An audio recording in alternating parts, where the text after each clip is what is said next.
Hello everyone. तो वापस से अपना सेशन रिज्यूम करते हैं। इसमें कुछ क्वेश्चंस अभी बचे हुए हैं जीन रेगुलेशन से रिलेटेड। ये सारे क्वेश्चंस हम डिस्कस करेंगे एंड देन उसके बाद हम अलग टॉपिक्स डिस्कस करेंगे like DNA replication and central dogma technique के अंदर जितने भी प्रोसेसेस आते हैं, रेप्लिकेशन, ट्रांसक्रिप्शन एंड ट्रांसलेशन, वो सारे हम डिस्कस करेंगे। तो पहले इन सारे क्वेश्चंस को फिनिश कर देते हैं। अभी आज इस वीडियो के अंदर हम 15 to 16 क्वेश्चंस डिस्कस करने वाले हैं।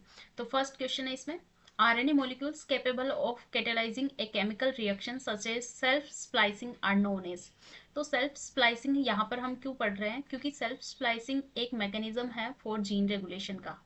सेल्फ स्प्लाइसिंग से क्या होता है कि यहाँ पर जैसे कि हमने देखा है कि जो बैक्टीरिया हैं या प्रोकैरियोट्स हैं उनके अंदर इंट्रॉन्स प्रेजेंट नहीं रहते हैं। बहुत रेयर चांस है जिसमें इंट्रॉन्स प्रेजेंट रहते हैं। और अगर बैक्टीरियल जीनोम के अंदर कुछ इंट्रॉन्स प्रेजेंट है तो उसके अंदर क्या होता है, एक सेल्फ स्प्लाइसिंग मैकेनिज्म होता है जिसको बोलता है ग्रुप सेकेंड स्प्लाइसिंग मैकेनिज्म। और ये ग्रुप सेकेंड सेल्फ स्प्लाइसिंग जो मैकेनिज्म होता है उसी से उसको क्या किया जाता है, रिमूव किया जाता है इंट्रॉन्स को। ये जो सेल्फ स्प्लाइसिंग प्रोसेस जो है इसको कैटलाइज करने के लिए स्पेसिफिक टाइप के कुछ एंजाइम्स होते हैं जिनको बोला जाता है राइबोजाइम्स। क्योंकि इसमें क्या हो रहे हैं, आरएनए मॉलिक्यूल्स यहाँ पर वर्क कर रहे हैं एज एन एंजाइम। यहाँ पर आरएनए मॉलिक्यूल्स वर्क कर रहे हैं इसलिए उनको बोला जाता है राइबोजाइम्स। तो इसके लिए जो टर्मिनोलॉजी है दैट इज राइबोजाइम्स, जो क्या करते हैं, सेल्फ स्प्लाइसिंग के लिए केमिकल रिएक्शन को कैटलाइज करने का काम करते हैं। लाइसोसोम्स नाम से पता चल रहा है कि लाइसोसोम एक सेल ऑर्गेनेल्स है जिसके अंदर हाइड्रोलाइटिक एंजाइम्स प्रेजेंट रहते हैं जो क्या करते हैं, एक जो भी फॉरेन पार्टिकल्स होते हैं या सेल डेब्रिज होते हैं, जो डेड सेल्स होती हैं, जो डिफेक्टिव सेल्स होती हैं, उनको किल करने का काम करते हैं ये लाइसोसोम ऑटोफेगी के थ्रू। राइबोसोम्स क्या है, ये प्रोटीन फैक्ट्रीज है, प्रोटीन्स फॉर्मेशन का काम करते हैं। आइसोजाइम्स क्या होते हैं, एक ही जो सिंगल जो एंजाइम होता है उसके अलग अलग जो फॉर्म होती है, different form of enzyme, different form of single protein enzyme, जिसको क्या बोला जाता है, आइसोजाइम्स। मतलब कि ये एक जैसे ही एक ही प्रोटीन के एक ही एंजाइम्स के अलग अलग फॉर्म्स हो सकते हैं, फर्स्ट सेकंड इस तरह से इसको नेमिंग कर सकते हैं इसकी। तो यहाँ पर जो हमारा करेक्ट आंसर है that is option number third, जिसमें आ जाएंगे राइबोजाइम्स। जो आरएनए है वो एज ए कैटालिटिक यहाँ पर कैटलिस्ट की तरह वर्क करते हैं। Next question is translation is regulated bye. तो हमने देखा था जो मेन रेगुलेटिंग प्रोसेस जो होता है, रेगुलेशन जो होता है जीन का, वो ट्रांसक्रिप्शनल लेवल पर होता है। मेनली इन बैक्टीरियाज के अंदर ट्रांसक्रिप्शनल लेवल पर होता है, लेकिन यूकैरियोट्स के अंदर रेप्लिकेशन, ट्रांसक्रिप्शन, ट्रांसलेशन, हर एक स्टेप पर क्या होगा, यहाँ पर जीन का रेगुलेशन किया जाता है। तो ट्रांसलेशन के अंदर जीन का रेगुलेशन कौन करता है? तो मेनली हम देखते हैं translation means formation of proteins. इसके अंदर कौन कौन पार्टिसिपेट करता है? एक होता है ट्रांसफर आरएनए जो क्या करता है, एक पर्टिकुलर अमाइनो एसिड को लेकर आता है। और एक होता है मैसेंजर आरएनए जिसके ऊपर क्या होते हैं, पर्टिकुलर कुछ कोडोन्स होते हैं और कुछ स्पेसिफिक सीक्वेंसेस होती हैं जहां से क्या होता है, ट्रांसलेशन स्टार्ट होता है। जब ट्रांसलेशन स्टार्ट होगा एयूजी कोडोन के पास में, तब क्या होगा, यहाँ पर राइबोसोम आकर राइबोसोम स्कैन करता है पूरे मैसेंजर आरएनए को, और फिर स्कैन करके यहाँ पर कुछ सीक्वेंसेस होती हैं जो यहाँ से हट जाती हैं और ये दोनों जो राइबोसोम की सब यूनिट्स हैं बाइंड होती हैं और ये कोडोन के साथ में क्या करती हैं, यहाँ पर अलग अलग साइट्स होती हैं, A P and E site. तो ए साइट पर एंट्री होगी ट्रांसफर आरएनए की, और ट्रांसफर आरएनए पे क्या होते हैं, एंटीकोडॉन्स होते हैं। फिर पी साइट पे पेप्टाइड बॉन्ड का फॉर्मेशन होगा और इस तरह से अमाइनो एसिड की एक लॉन्ग चेन बन के एक प्रोटीन का फॉर्मेशन होता है। तो ये पूरा प्रोसेस होता है ट्रांसलेशन का। अब इसमें पूछा है कि ये रेगुलेट किस तरह से होता है, तो ये रेगुलेट हर एक स्टेप पर रेगुलेट हो सकता है। जैसे कि एक स्पेसिफिक ट्रांसफर आरएनए पर स्पेसिफिक अमाइनो एसिड ऐड होगा, वो प्रोसेस जो एडिशन ऑफ अमाइनो एसिड होता है उस प्रोसेस को कैटलाइज किया जाता है through the amino acyl transfer RNA synthetase. Amino acyl transfer RNA synthetase, amino acyl transfer RNA synthetase बोलते हैं या फिर अमाइनो एसाइल ट्रांसफेरेज बोलते हैं इसको। तो ये दोनों एंजाइम्स यहाँ पर पर्टिकुलरली वर्क करते हैं करेक्ट अमाइनो एसिड को यहाँ पर चार्ज करने के लिए। इसको बोलते हैं ट्रांसफर आरएनए की चार्जिंग हो चुकी है, मीन्स टी आरएनए पर अमाइनो एसिड को स्पेसिफिक कौन से एक करेक्ट जो अमाइनो एसिड है उसको यहाँ पर लोड करने का जो काम करते हैं उसकी चेकिंग की जाती है amino acid transfer RNA transferase या अमाइनो एसिड सिंथेटेज के थ्रू। अब इसमें ट्रांसफर आरएनए तो इन्वॉल्व हो ही रहा है, उसके साथ साथ में मैसेंजर आरएनए पे एक स्पेसिफिक कोडोन्स होते हैं, वहीं से ट्रांसलेशन स्टार्ट होता है। तो ये मैसेंजर आरएनए भी यहाँ पर पार्टिसिपेट करेगा। राइबोसोम जो क्या है, एक तरह कैटलिस्ट की तरह वर्क करेगा, और यहाँ पर अलग अलग साइट्स होती हैं, पेप्टाइड बॉन्ड का फॉर्मेशन भी राइबोसोम के अंदर होता है। तो राइबोसोम के अंदर भी बहुत सारी यहाँ पर एक्टिविटीज़ होती हैं, बहुत सारे यहाँ पर फैक्टर्स वर्क करते हैं जो क्या करेंगे, ट्रांसलेशन को रेगुलेट करेंगे, जिनको इनिशिएशन फैक्टर बोल सकते हैं, इलोंगेशन फैक्टर बोलेंगे, या फिर टर्मिनेशन फैक्टर जो ट्रांसलेशन को वापस से टर्मिनेट करेगा। तो ये सारे चीज़ें जो हैं इन्वॉल्व होते हैं ट्रांसलेशन के रेगुलेशन के लिए। तो यहाँ पर आंसर हो जाएगा हमारा all of these. Again similar type का क्वेश्चन है, इसमें पूछा है an operon is a group of structural gene whose transcription is regulated by. ये प्रोकैरियोटिक जीन रेगुलेशन से रिलेटेड क्वेश्चन है, और अब तक मुझे पता है कि आपको प्रोकैरियोटिक जीन रेगुलेशन एकदम अच्छे से आपके माइंड में फिट हो गया होगा, एकदम अच्छे से आपको क्लियर हो गया होगा कि प्रोकैरियोटिक जीन रेगुलेशन किस तरह से होता है, इसमें प्रोमोटर किस तरह से वर्क करता है, प्रोमोटर पर आकर आरएनए पॉलीमरेज किस तरह से बाइंड होता है, रेगुलेटर प्रोटीन किस तरह से ऑपरेटर के ऊपर बाइंड होती है और ट्रांसक्रिप्शन को ब्लॉक करने का काम करती हैं। तो ये प्रोमोटर पर आरएनए पॉलीमरेज बाइंड होगा तो ट्रांसक्रिप्शन एक्टिवेट होगा। रेगुलेटर प्रोटीन अगर ऑपरेटर पर बाइंड होगी तो वो क्या होगा, ट्रांसक्रिप्शन का जीन ऑफ हो जाएगा, ट्रांसक्रिप्शन ऑफ कंडीशन में चला जाएगा। तो ये सारे कोऑर्डिनेटेड मैनर में क्या करते हैं, जीन का रेगुलेशन करते हैं, जिसमें प्रोमोटर के जीन भी होते हैं, रेगुलेटर के जीन भी होते हैं, और ऑपरेटर वाले जीन्स भी होते हैं। तो यहाँ पर आंसर हो जाएगा हमारा option number D. Coordinated form में जो जीन का रेगुलेशन होता है उसी को नाम दिया जाता है यहाँ पर ओपेरॉन। तो इसी से हमें पता चल जाता है ऑप्शन नंबर डी यहाँ पर करेक्ट हो जाएगा। इस वीडियो के एंड तक जरूर बने रहिएगा। अभी आपको क्वेश्चन सिंपल लग सकते हैं, लेकिन इसके एंड में बहुत सारे अच्छे अच्छे क्वेश्चंस, बहुत अभी जो आरपीएससी का पैटर्न है उसके अकॉर्डिंग जो क्वेश्चंस आए हुए हैं वो सारे क्वेश्चंस मैं यहाँ पर लेकर आई हूँ। तो वीडियो के एंड तक जरूर देखना इसको, और अच्छे से आप एनालाइज करना कि आपको कहाँ तक क्लियर हो रहा है। अगर इसमें जो जीन रेगुलेशन वाला वीडियो है उसमें हमने कोई टॉपिक मिस भी कर दिया होगा तो इन क्वेश्चन से आपका वो टॉपिक बिल्कुल क्लियर हो जाएगा। इसमें बहुत सारे ऐसे नए नए क्वेश्चंस लेकर आई हूँ जिसमें आपके बहुत सारे टॉपिक और बहुत सारे आपके कॉन्सेप्ट्स क्लियर होने वाले हैं। तो वीडियो के एंड तक जरूर बने रहिएगा। नेक्स्ट क्वेश्चन है, DNA methylation is a biochemical process where a DNA base is enzymatically methylated at the 5 carbon position. Which of the following is DNA base usually get methylated.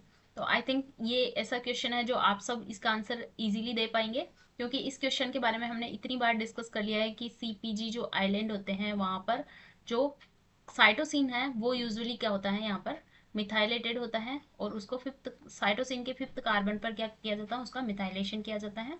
तो यहाँ पर cytosine हमारा क्या हो जाएगा, करेक्ट हो जाएगा। यूकैरियोटिक जीन रेगुलेशन में क्या होता है, एंजाइमेटिकली उसको यूकैरियोट्स में क्या होता है, एंजाइमेटिकली उसको डीएनए बेस को मिथाइलेटेड किया जाता है। और अगर हम प्रोकैरियोट्स की बात करें तो प्रोकैरियोट्स में यहाँ पर जो मिथाइलेशन होता है वो एडेनिन के ऊपर होता है। ये चीज़ हमें ध्यान में रखनी है कि GATC जो पर्टिकुलर सीक्वेंस होती है एक, वहाँ पर एडेनिन के ऊपर क्या किया जाता है, मिथाइलेशन किया जाता है। लेकिन यहाँ पर पूछा है कि DNA methylation is a biochemical process where DNA base is enzymatically methylated at fifth carbon position. तो फिफ्थ कार्बन पोजीशन पे हमेशा क्या होता है, साइटोसिन के फिफ्थ कार्बन पोजीशन पे यहाँ पर क्या होगा, मिथाइलेशन होता है। विच तो इस वजह से यहाँ पर आंसर क्या हो जाएगा हमारा, साइटोसिन, क्योंकि साइटोसिन के फिफ्थ कार्बन पर ही क्या होता है, मिथाइलेशन किया जाता है, और एडेनिन के फिफ्थ कार्बन पर नहीं होगा, अदर कार्बन पर होगा। तो यहाँ पर ये चीज़ हमें ध्यान में रखनी है। फिफ्थ कार्बन के बारे में अगर कभी भी पूछा जाए तो ये क्या होगा, आंसर यहाँ पर हमारा साइटोसिन होगा। चाहे यहाँ पर यूकैरियोटिक या प्रोकैरियोटिक मेंशन नहीं किया हो, फिर भी हमें फिफ्थ कार्बन का नाम आते ही यहाँ पर क्या आ जाएगा, हमारा साइटोसिन आ जाएगा।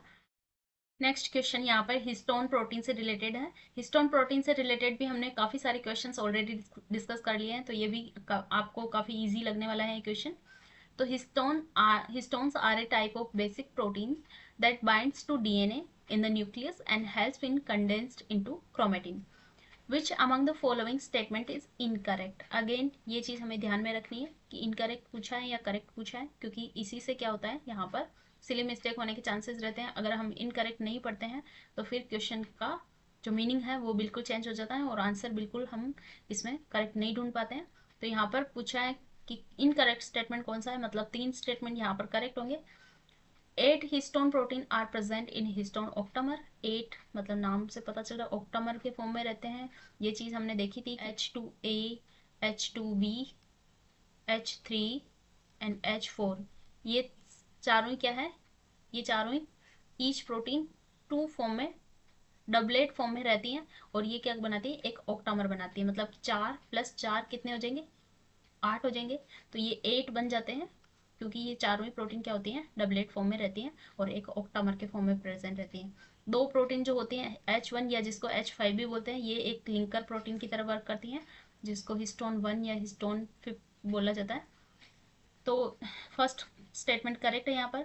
नेक्स्ट है each octamer contain 3 copies of each histone protein. नहीं, 3 कॉपीज नहीं होगा, यहाँ पर क्या होगा, 2 कॉपीज। ये बार बार हमने डिस्कस किया था, क्योंकि अगर 4 प्रोटीन्स है, अगर इसकी 3 कॉपीज होगी तो क्या हो जाएगा, ये 12 हो जाएगा, और 12 मतलब यहाँ पर ऑक्टामर नहीं रहेगा।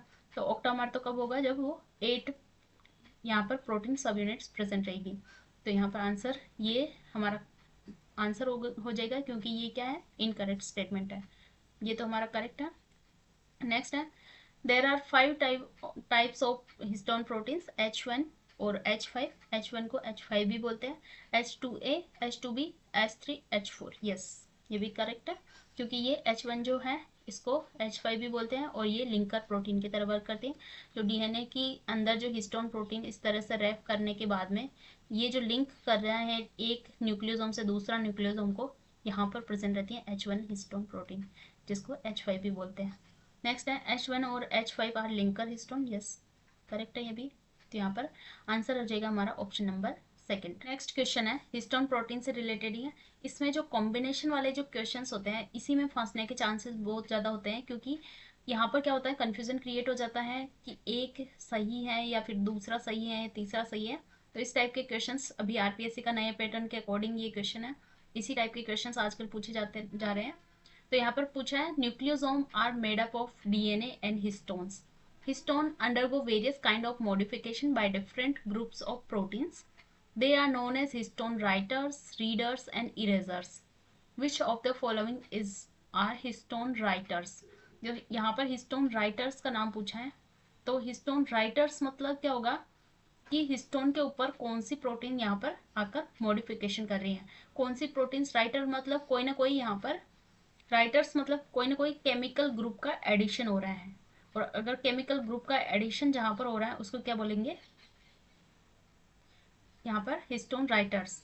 तो केमिकल ग्रुप का एडिशन कहाँ हो रहा है, एक तो एसिटाइलेशन में एसिटाइल ग्रुप का एडिशन हो रहा है, एक मिथाइलेशन में मिथाइल ग्रुप का एडिशन हो रहा है।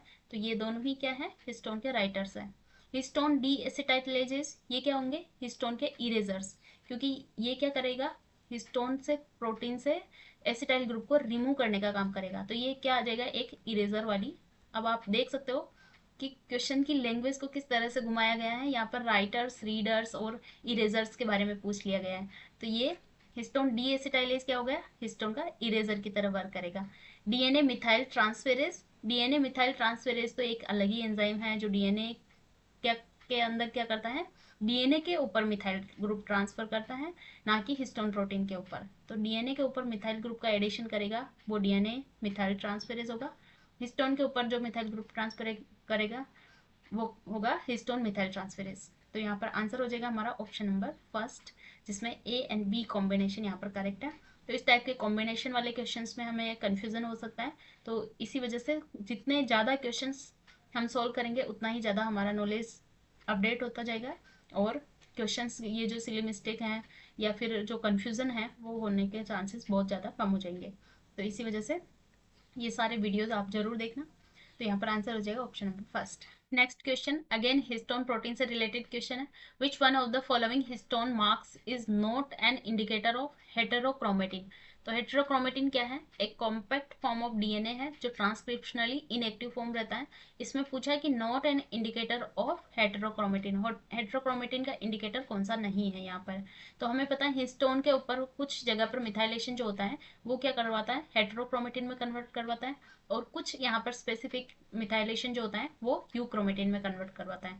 तो मेनली जो हिस्टोन के अंदर हेटेरोक्रोमेटिन में कन्वर्ट करवाने वाला जो मिथाइलेशन है, वो इसका जो मार्कर है वो है H3K9 ट्राईमिथाइलेशन। इसको Me3 भी बोल दिया जाता है, इस तरह से भी नोट राइट, इस तरह से भी लिखा जा सकता है। तो जो ये methylation H3 and K9 position है, यहाँ पर अगर मिथाइलेशन हो जाता है हिस्टोन 3 और के लाइसिन 9th पोजीशन पे, अगर यहाँ पर मिथाइलेशन होता है तो ये क्या करवाता है, हेटेरोक्रोमेटिन में कन्वर्ट करवाता है। तो ये एक स्पेसिफिक टाइप का मार्कर है हेटेरोक्रोमेटिन का। और ये एक हॉलमार्क होता है हेटेरोक्रोमेटिन फॉर्मेशन का। ये एक HP1 नाम की प्रोटीन है, उसको रिक्रूट करवाने का काम करता है, जिसकी वजह से क्या होता है, प्रोटीन जो है वो क्रोमेटिन्स जो है वो काफ़ी कॉम्पैक्ट फॉर्म में आ जाता है और यहाँ पर जीन की क्या हो जाती है, साइलेंसिंग हो जाती है। तो ये तो यहाँ पर हेटेरोक्रोमेटिन का मार्कर है, ये तो करेक्ट हो जाएगा। मैक्रो H2A जो प्रोटीन्स है, ये एक हिस्टोन का वेरिएंट होता है। H2A प्रोटीन जो है उसी का वेरिएंट होता है मैक्रो H2A।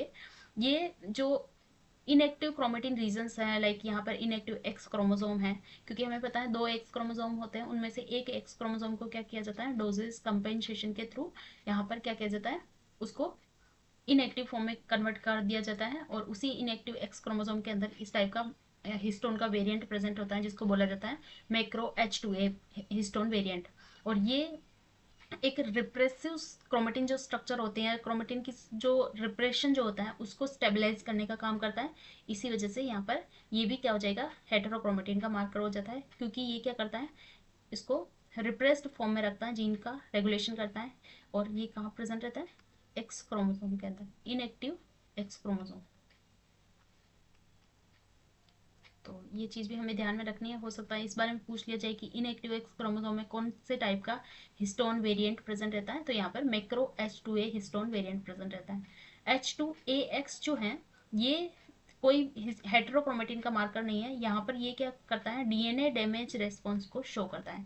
जब डीएनए के अंदर कोई ना कोई डैमेज हो जाए तो वहाँ पर रिपेयर प्रोटीन्स जो है उसको रिक्रूट करवाने का काम करता है H2AX। ये जो हिस्टोन वेरिएंट है ये क्या करता है, फॉस्फोराइलेटेड हो जाता है और फॉस्फोराइलेटेड होकर जो रिपेयर प्रोटीन्स है, जो डीएनए डैमेज रिपेयर प्रोटीन्स है, उनको रिक्रूट करवाने का काम करता है। तो डीएनए डैमेज रेस्पॉन्स के अंदर H2AX ये वाला वेरिएंट वर्क करता है।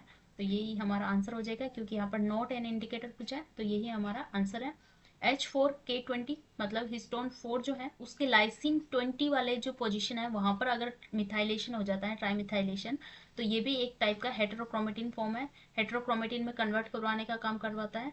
इस टाइप का जो मिथाइलेशन है वो कॉमनली प्रेजेंट होता है कॉन्स्टिट्यूटिव हेटेरोक्रोमेटिन के अंदर, जैसा कि टीलोमियर्स है, सेंट्रोमियर्स है, उसके अंदर इस टाइप का जो मिथाइलेशन है वो प्रेजेंट रहता है। ये कहाँ प्रेजेंट रहेगा, कॉन्स्टिट्यूटिव, ये कॉन्स्टिट्यूटिव हेटेरोक्रोमेटिन के अंदर प्रेजेंट रहता है। हेटेरोक्रोमेटिन 2 टाइप के होते हैं, एक होता है कॉन्स्टिट्यूटिव, एक होता है फैकल्टेटिव। फैकल्टेटिव मतलब कभी कभी वो हेटेरोक्रोमेटिन में कन्वर्ट होगा, कभी कभी वो यूक्रोमेटिन में कन्वर्ट होता है। लेकिन कॉन्स्टिट्यूटिव हेटेरोक्रोमेटिन जो परमानेंटली फॉर्म में हेटेरोक्रोमेटिन फॉर्म में रहता है, ज़्यादातर वो क्या रहेगा, एकदम कॉम्पैक्ट फॉर्म में रहेगा। तो यहाँ पर ये सारे हिस्टोन के वेरिएंट्स जो हैं वो हेटेरोक्रोमेटिन में कन्वर्ट करवाते हैं। अब ये चीज़ हमेशा याद रखना अच्छे से कि H3K9, H4K20 और मैक्रो H2A ये सारे क्या है, हेटेरोक्रोमेटिन में कन्वर्ट करवाते हैं। हो सकता है नेक्स्ट इनसे रिलेटेड ही कोई स्टेटमेंट बनाकर क्वेश्चन दे दिया जाए। तो यहाँ पर आंसर हो जाएगा हमारा option number 3। Next question lac repressor से रिलेटेड है, प्रोकैरियोटिक जीन रेगुलेशन से रिलेटेड।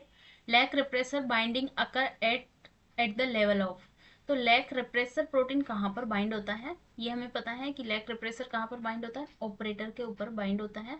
और ये क्या करता है, जीन के एक्सप्रेशन को ऑफ करने का काम करता है। तो ये तो कितनी ही बार हमने देख लिया है, तो ये क्वेश्चंस तो आप इजीली सोल्व कर सकते हो। Messenger RNA on the sequence corresponding to operator region, नहीं, मैसेंजर आरएनए तो बना ही नहीं है, अभी डीएनए से आरएनए बनाना है, तब जाके तब क्या करता है, रिप्रेसर प्रोटीन वर्क करता है, ट्रांसक्रिप्शनल लेवल पर ये वर्क करता है। तो मैसेंजर आरएनए जब बना रहे हैं तब वर्क करेगा, मैसेंजर आरएनए यहाँ फॉर्म नहीं हुआ है, तो ये तो बिल्कुल रॉन्ग हो गया। DNA in the lac operon in the operator region, yes ये बिल्कुल करेक्ट है। लेक ऑपरेरॉन के अंदर जो ऑपरेटर रीजन है डीएनए का, उसके ऊपर क्या करेगा, लेक रिप्रेसर प्रोटीन बाइंड करती है। नेक्स्ट है बोथ डीएनए एंड आरएनए, नहीं, डीएनए के अंदर ऊपर बाइंड करेगा, आरएनए अभी फॉर्म नहीं हुआ है। In the sequence corresponding to the operator region, नहीं, क्योंकि आरएनए तो यहाँ बना ही नहीं है, तो डीएनए के ऊपर बाइंड करेगा, इसलिए ये भी रॉन्ग है। Ribosomes during messenger RNA translation तो बहुत दूर की बात है, ये तो प्रोटीन फॉर्मेशन वाला प्रोसेस है, अभी तो मैसेंजर आरएनए फॉर्म नहीं हुआ है। ये ट्रांसक्रिप्शनल लेवल पर वर्क करता है लेक रिप्रेसर प्रोटीन, और ये प्रोकैरियोट्स के अंदर वर्क करती है मेनली, तो ये चीज़ हमें ध्यान में रखनी है। तो यहाँ पर आंसर हो जाएगा हमारा ऑप्शन नंबर 2। नेक्स्ट क्वेश्चन ये थोड़ा डिफरेंट टाइप का क्वेश्चन है। Regulation of gene expression in eukaryotes by reversible protein phosphorylation was first reported by, तो यूकैरियोट्स के अंदर जो जीन एक्सप्रेशन का रेगुलेशन है वो फोस्फोराइलेशन के थ्रू भी होता है। बहुत सारे इसमें मॉडिफिकेशंस होते हैं, like acetylation, deacetylation, phosphorylation, methylation, sumoylation, ubiquitination. तो बहुत सारे यहाँ पर मॉडिफिकेशंस हमने पढ़े थे। तो यहाँ पर फोस्फोराइलेशन से रिलेटेड एक डीप क्वेश्चन पूछा गया है इसमें। और आरपीएससी का जनरली ये ट्रेंड रहता है कि वहाँ पर साइंटिस्ट के नाम पूछे जाते हैं। तो साइंटिस्ट के नाम अगर इस तरह से पूछे जा सकते हैं जीन रेगुलेशन से रिलेटेड क्वेश्चन में। तो यहाँ पर पूछा है कि यूकैरियोटिक जीन रेगुलेशन में जो प्रोटीन का फॉस्फोराइलेशन होता है रिवर्सिबली, कोई जैसे एक यहाँ पर सबस्ट्रेट है, वहां से कोई प्रोडक्ट बना है, ये कोई प्रोडक्ट है प्रोटीन, ये खुद क्या करेगा, वापस रिवर्सिबली फॉस्फोराइलेशन कर देगा और उसको अपने खुद के ही जीन के एक्सप्रेशन को क्या करेगा, यहाँ पर स्टॉप करने का काम करेगा। ये फर्स्ट यहाँ पर ऑब्जर्व किया था क्रेब्स एंड फिशर ने, जो एडविन क्रेब्स हैं एंड एडमोंड फिशर इनका फुल नेम है। इन्होंने डिमॉन्स्ट्रेट किया कि जो रिवर्सिबल प्रोटीन फॉस्फोराइलेशन है ये रेगुलेट करता है एंजाइम एक्टिविटी को, और इनकी वजह से ये जो एक फाउंडेशन इन्होंने क्रिएट किया है कि जीन एक्सप्रेशन या सेलुलर प्रोसेसेस जो होते हैं वो किस तरह से फॉस्फोराइलेशन के थ्रू रेगुलेटेड किए जा सकते हैं। तो इसके लिए इन लोगों को नोबेल प्राइज भी मिला था। तो these are the Nobel laureate for this discovery. तो ये चीज़, अब नोबेल प्राइज मिला है तो क्वेश्चन आना बिल्कुल लाजमी है। क्वेश्चन वो उसी वहीं से पूछे जाते हैं जो काफ़ी ज़्यादा इम्पोर्टेंट इन्फॉर्मेशन होती है। तो यहाँ पर क्रेब्स एंड फिशर जिन्होंने फॉस्फोराइलेशन के थ्रू जो जीन रेगुलेशन होता है उसको आइडेंटिफाई किया था फर्स्ट टाइम। तो ये करेक्ट हो जाएगा यहाँ पर first option he. Brown and Goldstein की बात करें तो इन्होंने जो सबसे पहले बताया था LDL receptor, low density lipoprotein receptor, और कोलेस्टेरॉल का मेटाबॉलिज्म किस तरह से होता है। क्योंकि कोलेस्टेरॉल का जो जब मेटाबॉलिज्म होता है तो कोलेस्टेरॉल को एक जगह से दूसरी जगह पे ट्रांसपोर्ट करने के लिए कुछ रिसेप्टर्स वर्क करते हैं, उनको बोला जाता है low density lipoprotein receptors, LDL receptors. उनके बारे में इन्होंने सबसे बताया था, पहले बताया था ब्राउन एंड गोल्डस्टीन ने। इन्होंने क्या बताया था, एलडीएल रिसेप्टर्स के बारे में बताया था जो कोलेस्टेरॉल मेटाबॉलिज्म में वर्क करते हैं। रोडबेल एंड गिलमैन, रोडबेल एंड गिलमैन के बारे में बात करें तो सबसे पहले जो जी प्रोटीन्स के थ्रू जो सिग्नल ट्रांसडक्शन पाथवे होता है, जी प्रोटीन कपल्ड रिसेप्टर वाला, उसके बारे में सबसे पहले रोडबेल एंड गिलमैन ने बताया था। तो ये भी काफ़ी इंपॉर्टेंट है क्योंकि जी प्रोटीन कपल्ड रिसेप्टर काफ़ी इंपॉर्टेंट एक टाइप का रिसेप्टर है, एक सिग्नल ट्रांसडक्शन पाथवे है सेल बायोलॉजी के अंदर। तो रोडबेल एंड गिलमैन ने इसके बारे में बताया था। इग्नारो एंड मुराद की बात करें तो इन्होंने बताया था नाइट्रिक ऑक्साइड सिग्नलिंग के बारे में। जो एनओ की सिग्नलिंग है, गैसियस सिग्नलिंग मॉलिक्यूल है नाइट्रस ऑक्साइड, उसके बारे में इग्नारो एंड मुराद ने बताया था सबसे पहले। तो ये जो सिग्नलिंग पाथवेज हैं कुछ जो जीन रेगुलेशन में वर्क करते हैं, या फिर कुछ ये तो क्या है यहाँ पर सारे मेटाबॉलिक सिग्नलिंग पाथवे हैं, लेकिन ये क्या है यहाँ पर जीन एक्सप्रेशन से रिलेटेड है, जिसमें फॉस्फोराइलेशन के थ्रू किस तरह से जीन का रेगुलेशन किया जाता है यूकैरियोट्स के अंदर। इसके बारे में बताया था क्रेब्स एंड फिशर ने। तो आंसर हो जाएगा हमारा ऑप्शन नंबर फर्स्ट है। Next question is again related to introns. Introns rarely occur in bacteria. ये चीज़ हमें पता है कि बैक्टीरिया के अंदर इंट्रॉन्स रेयरली प्रेजेंट होते हैं। If they do occur, to which groups of introns do they typically belongs. तो कौन से टाइप के जो ग्रुप्स ऑफ इंट्रॉन्स जो हैं वहाँ से ये बिलोंग करते हैं अगर ये प्रेजेंट है तो। बाकी बैक्टीरिया के अंदर जनरली इंट्रॉन्स एब्सेंट होते हैं, लेकिन अगर ये प्रेजेंट है तो कौन से ग्रुप से बिलोंग करेंगे। तो यहाँ पर ये चीज़ हमें ध्यान में रखनी है कि group first and group second, इस टाइप के टू टाइप के इंट्रॉन्स प्रेजेंट रहते हैं, group first and group second. और इन इंट्रॉन्स को क्या बोला जाता है, सेल्फ स्प्लाइस्ड इंट्रॉन, क्योंकि इनकी क्या स्प्लाइसिंग जो होती है उसके लिए एक कोई भी बाहरी कोई भी अनदर प्रोटीन की ज़रूरत नहीं पड़ती है, ये खुद सेल्फ स्प्लाइस्ड आउट हो सकते हैं। ग्रुप फर्स्ट जो इंट्रॉन्स है ये बैक्टीरिया के ट्रांसफर आरएनए या फिर आरएनए या फिर कुछ यहाँ पर मैसेंजर आरएनए के अंदर भी प्रेजेंट रहते हैं। और ग्रुप सेकंड जो इंट्रॉन्स है ये प्रेजेंट रहते हैं बैक्टीरिया के अंदर एज वेल एज माइटोकॉन्ड्रिया के अंदर। तो बैक्टीरिया एंड माइटोकॉन्ड्रिया, क्योंकि हमें पता है माइटोकॉन्ड्रिया का जो ओरिजिन है वो कहाँ से हुआ, बैक्टीरियल सेल से हुआ है। तो ये एक इवोल्यूशनरी एविडेंस भी शो करता है कि बैक्टीरिया से किस तरह से माइटोकॉन्ड्रिया में इसी सेम टाइप के ग्रुप सेकंड यहाँ पर इंट्रॉन्स प्रेजेंट रहते हैं। तो ये जो इंट्रॉन्स होते हैं इनको एक स्पेसिफिक टाइप के मैकेनिज्म के थ्रू यहाँ पर रिमूव किया जाता है। ग्रुप सेकंड जो होता है उसके अंदर एक स्पेसिफिक टाइप का एडिनोसिन जो बेस जो होता है उस पर एक लेरिएट फॉर्म करते हैं, इस तरह से लेरिएट फॉर्म करके इस तरह से इंट्रॉन को रिमूव किया जाता है। और जो ग्रुप फर्स्ट जो होता है उस पर एक टाइप स्पेशल टाइप के राइबोसोम्स वर्क करते हैं, आरएनए एज ए कैटलिस्ट की तरह वर्क करता है, और ग्वानोसिन यहाँ पर कोफैक्टर की तरह वर्क करता है। और ये पूरा एक मैकेनिज्म होता है जिसमें ribozymes as a catalyst work करते हैं, और इस तरह से ग्रुप फर्स्ट जो इंट्रॉन्स है उनको रिमूव किया जाता है। तो ये दो टाइप के जो इंट्रॉन्स हैं वो मेनली प्रेजेंट रहते हैं बैक्टीरिया के अंदर। जनरली बैक्टीरिया के अंदर इंट्रॉन्स एब्सेंट रहते हैं, लेकिन कभी रेयर चांसेस में अगर बैक्टीरिया के अंदर इंट्रॉन्स प्रेजेंट है तो वो group first and group second होते हैं, जिसको बाहरी किसी प्रोटीन की जरूरत नहीं होती, ये सेल्फ स्प्लाइस आउट हो सकते हैं। क्योंकि हमें पता है बैक्टीरिया के अंदर ट्रांसक्रिप्शन और ट्रांसलेशन प्रोसेस जो है वो साइमल्टेनियसली होता है, साथ साथ में होता है। तो इसको स्प्लाइसिंग के लिए अलग प्रोटीन आकर जुड़ेगी, उसको हटाएगी, इस तरह का कोई यहाँ पर टाइम नहीं मिल पाता है। तो यहाँ पर साथ साथ में क्या होता है, ग्रुप फर्स्ट और ग्रुप सेकंड में इनमें लेरिएट फॉर्म करके जल्दी से जो इंट्रॉन्स है उनको रिमूव किया जाता है कुछ स्पेसिफिक कंडीशन में। तो यहाँ पर आंसर हो जाएगा ऑप्शन नंबर 4। ये जो नेक्स्ट क्वेश्चन है ये काफ़ी ज़्यादा इंपॉर्टेंट क्वेश्चन है, आरएनए इंटरफेरेंस, और इसके बारे में हमने वीडियो के अंदर डिटेल में डिस्कस भी नहीं किया था। तो आरएनए इंटरफेरेंस से रिलेटेड जो प्रॉपर सारी जो इन्फॉर्मेशन है वो हम यहाँ पर डिस्कस कर रहे हैं। आरएनए इंटरफेरेंस क्या होता है, इसमें पूछा है विच of the following statement is incorrect about RNA interference. तो इस टाइप के क्वेश्चन में क्या होता है कि सबसे ज़्यादा से ज़्यादा इन्फॉर्मेशन हमें मिल पाती है, तो 3 स्टेटमेंट करेक्ट होंगे, मतलब 3 स्टेटमेंट जितनी इन्फॉर्मेशन हमारे पास रहेगी। तो इस टाइप के क्वेश्चंस को हमें अच्छे से अपने नोट्स में इंक्लूड कर लेनी चाहिए ये सारी इन्फॉर्मेशन, ताकि आगे आने वाले एग्जाम में ये हेल्प करेगी। आरएनए इंटरफेरेंस क्या होता है कि कोई आरएनए मॉलिक्यूल्स हैं वो क्या करेगा, अदर आरएनए के साथ में इंटरफेयर करेगा, उसके साथ में बाइंड करके उसको डिग्रेड करेगा। ये क्या होता है, एक post transcriptional gene silencing method, gene silencing method. इसमें क्या होता है कि जो आरएनएज होते हैं micro RNA, RNA interference 2 type के आरएनए से होती है, एक होता है माइक्रो आरएनए और एक होता है SI RNA, small interference RNA बोला जाता है इसको। ये दोनों ही आरएनए जिनका मैकेनिज्म लगभग सिमिलर टाइप का होता है। ये क्या होते हैं, ये जो आरएनए होते हैं ये डबल स्ट्रैंडेड आरएनए होते हैं, और ये नेचुरली प्रेजेंट रहते हैं बैक्टीरिया, नेचुरल प्रोटेक्शन प्रोवाइड करवाने का काम करते हैं।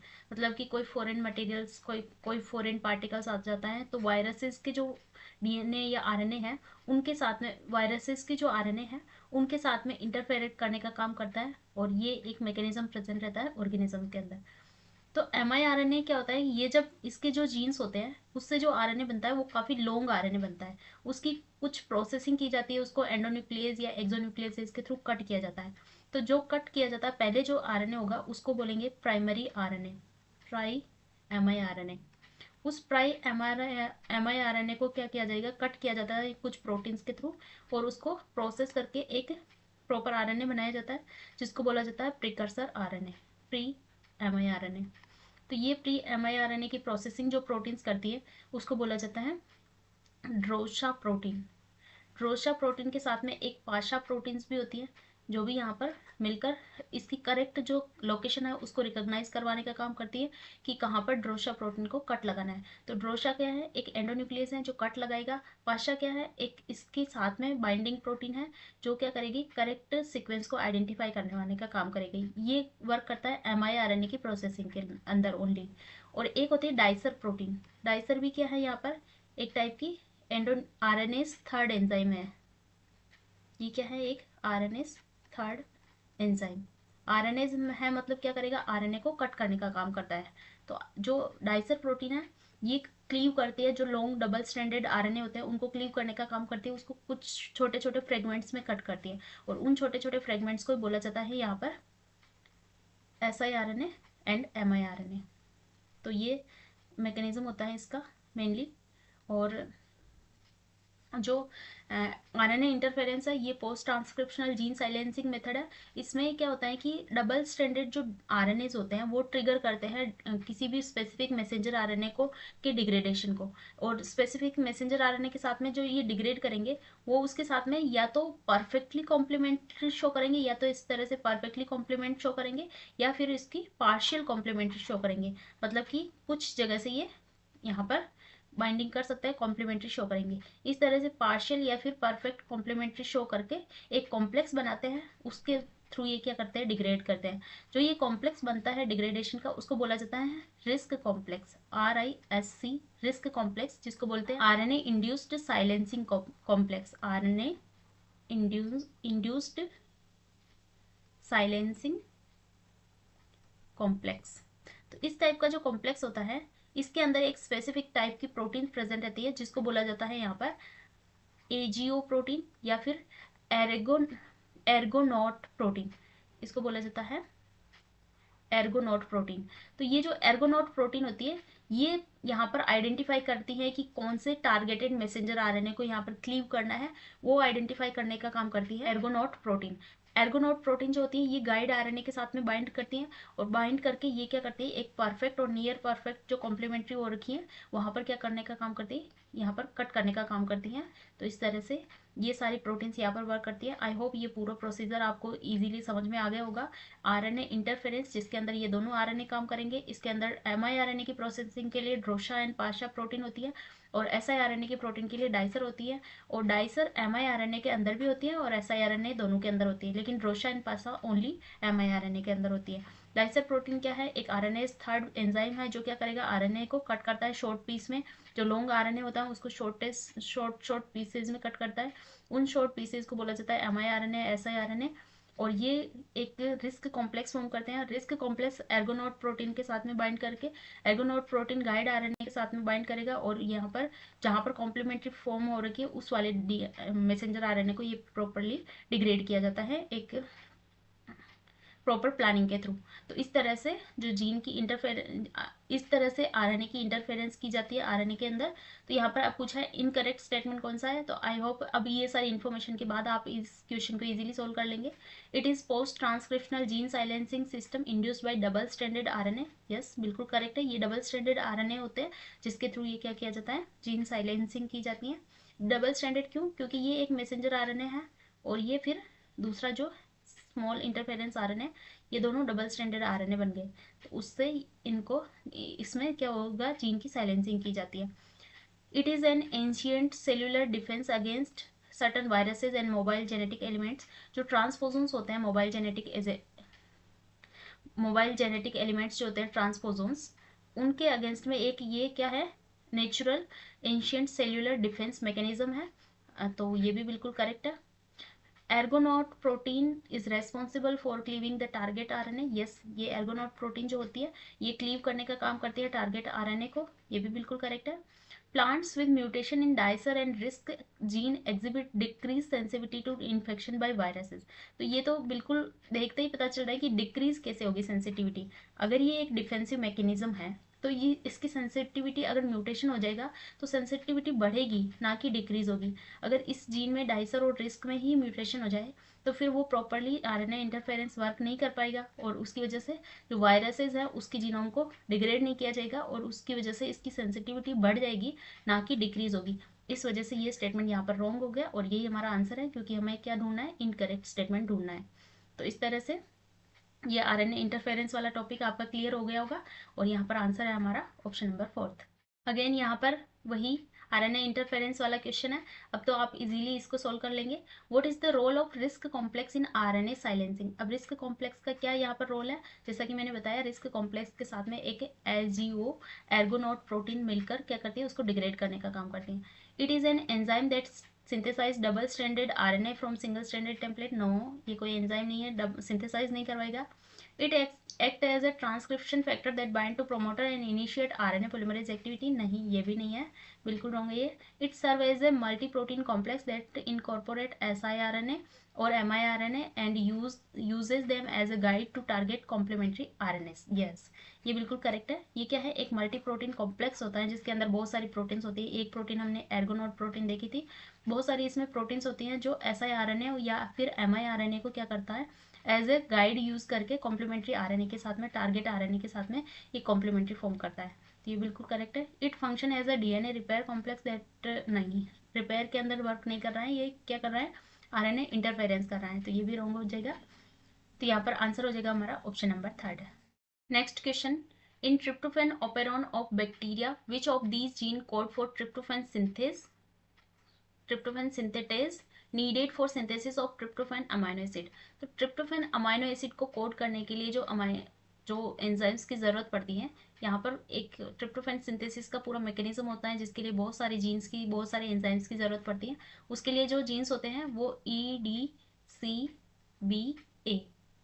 इस तरह से सीक्वेंस में जीन्स होते हैं। और ये प्रॉपर जो जीन्स की सीक्वेंस होती है, ये 5 जीन को कोड करेंगे और 5 यहाँ पर क्या बनेगी, प्रोटीन्स बनेगी। 5 टाइप की, अलग अलग टाइप की प्रोटीन्स बनेगी। और ये अलग अलग टाइप की प्रोटीन्स क्या करेगी, ट्रिप्टोफैन सिंथेसिस, ट्रिप्टोफैन जो अमाइनो एसिड है उसके सिंथेसिस में रोल प्ले करेगी। तो मल्टीपल जीन का जो एक्सप्रेशन है एक सिंगल रेगुलेटरी सीक्वेंस से अगर रेगुलेट हो रहा है तो उसको ओपेरॉन बोला जाता है।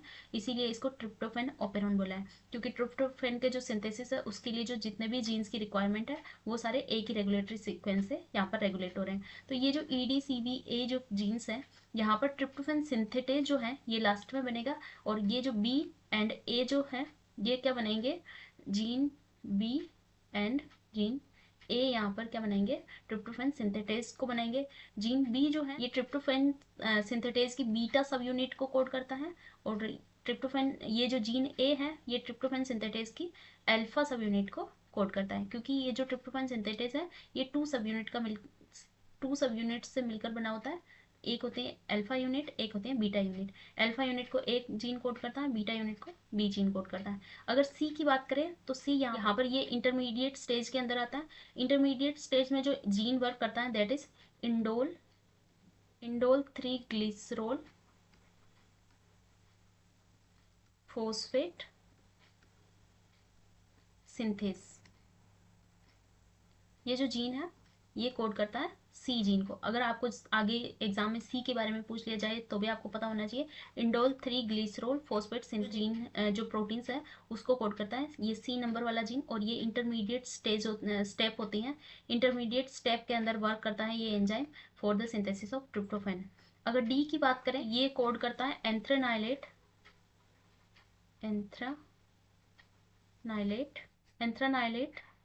Phospho राइबोसाइल transferase. तो इस जीन को कोड करता है ये डी। और ई की बात करें तो ये कोड करता है एंथ्रेनाइलेट सिंथेस कंपोनेंट फर्स्ट। तो ये सारे जीन्स जो हैं ये ट्रिप्टोफैन अमाइनो एसिड के सिंथेसिस में इतने सारे जीन्स वर्क करते हैं, जिसमें से anthranilate synthase component first, anthranilate phosphoribosyl transferase, indole 3 glycerol phosphate synthetase और फिर ट्रिप्टोफैन सिंथेटेज। तो ये सारे जीन्स वर्क करते हैं। अब हमें ट्रिप्टोफैन सिंथेटेज के बारे में पूछा है कि कौन कौन से जीन्स यहाँ पर कोड करते हैं। तो ए एंड बी हमारा यहाँ पर trp A and trp B correct answer हो जाएगा। तो ऑप्शन नंबर 3 यहाँ पर करेक्ट है। ट्रिप्टोफैन का जो सिंथेसिस है वो किस तरह से होता है, और यहाँ पर ट्रिप्टोफैन का जो रेगुलेशन है, जीन का रेगुलेशन, वो किस तरह से होता है, वो भी हमने वीडियो में पूरा डिटेल में डिस्कस किया था। तो वो वीडियो भी आपको याद होगा कि किस तरह से ट्रिप्टोफैन ओपेरॉन का यहाँ पर रेगुलेशन हो रहा था। तो यहाँ पर आंसर हो जाएगा option number 3। Next question is group second self splicing is. तो ग्रुप सेकंड सेल्फ स्प्लाइसिंग के बारे में पिछले क्वेश्चन में भी हमने डिस्कस किया था कि 2 टाइप की जो स्प्लाइसिंग होती है वो सेल्फ स्प्लाइसिंग होती है, group first and group second. Group first and group second जो सेल्फ स्प्लाइसिंग है ये बैक्टीरिया के अंदर, या फिर ग्रुप सेकंड वाली जो होती है ये प्रेजेंट रहती हैं बैक्टीरिया प्लस माइटोकॉन्ड्रिया के अंदर। तो ग्रुप सेकंड जो स्प्लाइसिंग है उसके बारे में हमें यहाँ पर करेक्ट स्टेटमेंट देखना है। नेक्स्ट इसमें ऑप्शंस दिए हुए हैं। The hydrolysis of last base of exon is carried out by U2, U4 and U6। ये जो इस टाइप का जो एक्सोन का हाइड्रोलाइसिस जो होता है ये स्प्लाइसियोसोम कॉम्प्लेक्स की बात की गई है। और स्प्लाइसियोसोम कॉम्प्लेक्स जो है ये प्री मैसेंजर आरएनए की प्रोसेसिंग के लिए वर्क करता है। और प्री मैसेंजर आरएनए की प्रोसेसिंग यूकैरियोट्स के अंदर होती है। ये कोई सेल्फ स्प्लाइसिंग वाला मैकेनिज्म नहीं है। इसमें स्प्लाइसियोसोम जो प्रोटीन्स होती हैं U2, U6, U5, ये जो प्रोटीन्स होती हैं वो उसका इन्वॉल्वमेंट होता है। तो यहाँ पर ये स्टेटमेंट रॉन्ग हो गया, ये ग्रुप सेकंड के लिए नहीं है, ये स्प्लाइसोसोम कॉम्प्लेक्स जो फॉर्म होता है उसके लिए है। नेक्स्ट है एक 3' hydroxyl group of an internal adenosine make a nucleophilic attack on 5' phosphate of first base of intron. ये बिल्कुल करेक्ट लाइन दिए हैं, लेकिन यहाँ पर 3' नहीं आएगा, यहाँ पर आएगा 2' हाइड्रोक्सिल ग्रुप जो होता है इंटरनल एडिनोसिन, यहाँ पर इस तरह से एडिनिन, इसका जो 2' हाइड्रोक्सिल ग्रुप जो होता है वहाँ पर क्या होता है, ये जो है ये 5th प्राइम फॉस्फेट के ऊपर क्या करता है, न्यूक्लियोफिल न्यूक्लियोफिलिक अटैक करता है, और इस तरह से ये पूरी क्या बनती है, एक लेरिएट फॉर्म बनती है, और यहाँ से ये कट किया जाता है। तो ये एक इस तरह से लेरिएट के फॉर्म में पूरा इंट्रॉन रिमूव हो जाता है यहाँ से, और इसी को सेल्फ स्प्लाइसिंग बोलते हैं। तो यहाँ पर करेक्ट आंसर क्या होगा, a free 2' hydroxyl group of internal adenosine make a nucleophilic attack on 5' phosphate of first base of intron. तो यहाँ जो ये फर्स्ट इंट्रॉन है, इसके फर्स्ट बेस जो होगा उसके 5' फॉस्फेट के साथ में क्या करेगा, यहाँ पर न्यूक्लियोफिलिक अटैक करेगा, और ये एक लेरिएट के फॉर्म में यहाँ से रिमूव हो जाएगा इंट्रॉन। तो ये बिल्कुल करेक्ट है। नेक्स्ट है a guanine hydroxyl from outside make a nucleophilic attack on 5' phosphate of first base of intron. ये पूरी किसकी बात की गई है, ग्रुप फर्स्ट टाइप की जो स्प्लाइसिंग होती है, ग्रुप फर्स्ट स्प्लाइसिंग, उसके बारे में ये बताया गया है। तो आगे भी हमें ध्यान रखना है कि ग्रुप फर्स्ट स्प्लाइसिंग में क्या होता है, ग्वानिन रेजिड्यू वर्क करता है, और ग्रुप सेकंड में क्या करता है, यहाँ पर 2' हाइड्रोक्सिल वर्क करता है। तो यहाँ पर आंसर हो जाएगा हमारा option number 3। Next question again mRNA से रिलेटेड क्वेश्चन है, और ये इस वीडियो का लास्ट क्वेश्चन है। अभी तक हमने काफ़ी सारे यहाँ पर जीन रेगुलेशन से रिलेटेड क्वेश्चंस डिस्कस कर लिए हैं। अब आई होप इन सारे क्वेश्चन से बाहर आपका एक भी क्वेश्चन नहीं जाएगा जीन रेगुलेशन से रिलेटेड। अपकमिंग एग्जाम में जीन रेगुलेशन से रिलेटेड कोई भी क्वेश्चन रॉन्ग नहीं होगा, क्योंकि सारी जितनी भी इन्फॉर्मेशन यहाँ पर अब तक पूछी गई है वो मैंने सारी यहाँ पर इनकॉर्पोरेट करने की कोशिश की है। तो जीन रेगुलेशन में mRNA का काफ़ी इंपॉर्टेंट रोल है। इसमें ये एक डीप क्वेश्चन पूछा है कि mRNA का कैंसर में क्या रोल है। अब mRNA के बारे में जैसे हमने देखा है कि स्मॉल इंटरफेरेंस जो RNAs होते हैं, ये क्या करते हैं, हमारा नेचुरल डिफेंस मैकेनिज्म है, ये नेचुरल डिफेंस मैकेनिज्म। तो ये क्या करेगा कि या तो कोई भी वायरल RNA आ रहा है तो उसको डिग्रेड करने का काम करेगा, या फिर कोई ट्रांसपोजेबल एलिमेंट है एक जो जिसको अपन जंपिंग जीन्स बोलते हैं जिसको हम, और वो जीन क्या करते हैं, एक सेल से दूसरे सेल में, एक जगह से दूसरी जगह पर जंप करते रहते हैं, ट्रांसफर होते रहते हैं। तो वहाँ पर चांसेस बढ़ जाते हैं कि अगर वो किसी हेल्दी सेल के अंदर ट्रांसपोजोन आया है तो वो क्या करेगा, वहाँ पर इनकॉर्पोरेट होकर कोई भी कैंसर भी कोज कर सकता है, या फिर वहाँ पर कोई डिजीज कंडीशन कोज कर सकता है। तो उसको प्रोटेक्ट करने के लिए यहाँ पर mRNA एक हेल्दी फॉर्म में एक डिफेंस मैकेनिज्म की तरह वर्क करता है। तो यहाँ पर इसके बारे में हमें फॉल्स स्टेटमेंट ढूंढना है। तो 3 स्टेटमेंट यहाँ पर करेक्ट है। mRNAs positively regulate target messenger RNA expression. तो ये बिल्कुल रॉन्ग हो जाएगा, क्योंकि हमें पता है mRNA क्या है, नेगेटिवली रेगुलेट करता है। नेगेटिवली क्यों बोला है इसको, क्योंकि ये टारगेट मैसेंजर RNA को डिग्रेड कर रहा है। पॉजिटिव रेगुलेट करने का मतलब तो उसके एक्सप्रेशन को बढ़ाना हो जाता है, लेकिन नेगेटिवली रेगुलेट मतलब उसके एक्सप्रेशन को यहाँ पर डिग्रेड कर देते हैं, उस मैसेंजर RNA को आगे प्रोटीन बनने ही नहीं देते हैं। तो इसका मतलब क्या है, ये नेगेटिवली रेगुलेट करेगा, पॉजिटिवली नहीं करेगा, इसलिए फर्स्ट स्टेटमेंट ही फॉल्स है, और फर्स्ट ही हमारा आंसर हो जाएगा। सेकंड स्टेटमेंट है most human cancers have characteristic mRNA expression profiles. Yes, ये बिल्कुल करेक्ट है, क्योंकि अगर कोई भी प्रॉपर किसी भी टाइप का कैंसर हो रहा है तो उसके अंदर एक पर्टिकुलर mRNA प्रोफाइल देखी जा सकती है, क्योंकि mRNA क्या करेगा, एक डिफेंस की तरह वर्क करेगा, और इसको एज ए बायोमार्कर भी देख सकते हैं, क्योंकि एक पर्टिकुलर सेल के अंदर ये पर्टिकुलर टाइप का mRNA रहेगा। अलग अलग सेल्स में अलग अलग टाइप के mRNAs होते हैं, और ये क्या करते हैं, डिफेंस की तरह वर्क करते हैं। पर्टिकुलर किसी भी कैंसर को यहाँ पर डिग्रेड, कैंसर सेल के जो RNA हैं उसको डिग्रेड करने का काम करते हैं। तो mRNA profile are accurate tumour biomarkers, ये भी करेक्ट है बिल्कुल, क्योंकि ये क्या करते हैं, पर्टिकुलर सेल के अंदर एक स्पेसिफिक टाइप का mRNA देखा जा सकता है, और ये स्टेबल रहता है, और ये डिग्रेड करने का काम करता है। तो यहाँ पर ये बायोमार्कर की तरह भी वर्क करते हैं। mRNA लाइक LAT7 में serve as a anti cancer therapeutics. तो एंटी कैंसर थेरेपेटिक्स के अंदर भी LAT7 का यूज़ कर सकते हैं, क्योंकि ये क्या है, एक तरह का ट्यूमर सप्रेसर mRNA है। तो ट्यूमर को सप्रेस करने का काम करता है ये वाला टाइप का mRNA, जिसको LAT7 बोलते हैं। तो ये इसको एंटी कैंसर थेरेपीज के लिए यूज़ किया जा सकता है। तो ये तीनों ही स्टेटमेंट यहाँ पर करेक्ट है, और फर्स्ट ऑप्शन हमारा क्या हो जाएगा आंसर, क्योंकि ये यहाँ पर पॉजिटिवली दे रखा है, जबकि होना क्या चाहिए था, नेगेटिवली। तो ये सारे क्वेश्चंस थे जीन रेगुलेशन से रिलेटेड। आई होप आपको ये सारी इन्फॉर्मेशन पसंद आई होगी, और जितनी भी एक्स्ट्रा इन्फॉर्मेशन बताई है उसको नोट डाउन जरूर करें, क्योंकि ये आने वाले किसी भी एग्जाम में आपके लिए काफ़ी ज़्यादा हेल्पफुल रहेगी। तो अब हम आगे सेंट्रल डॉगमा जो टेक्निक है उसके बारे में डिस्कस करेंगे। सेंट्रल डॉगमा के अंदर जितने भी हमारे प्रोसेसेस आते हैं, रेप्लिकेशन, ट्रांसक्रिप्शन, ट्रांसलेशन, वो सारे प्रोसेसेस शॉर्ट फॉर्म में देखेंगे, फिर उनसे रिलेटेड क्वेश्चंस भी डिस्कस करेंगे, ताकि आपका मोलिकुलर बायोलॉजी वाला कोई भी डाउट यहाँ पर नहीं रहेगा। तो अगर आपको वीडियो पसंद आता तो लाइक ज़रूर करें और अपने फ्रेंड्स के साथ भी शेयर करें। मिलते हैं नेक्स्ट वीडियो में। Till then take care, bye bye.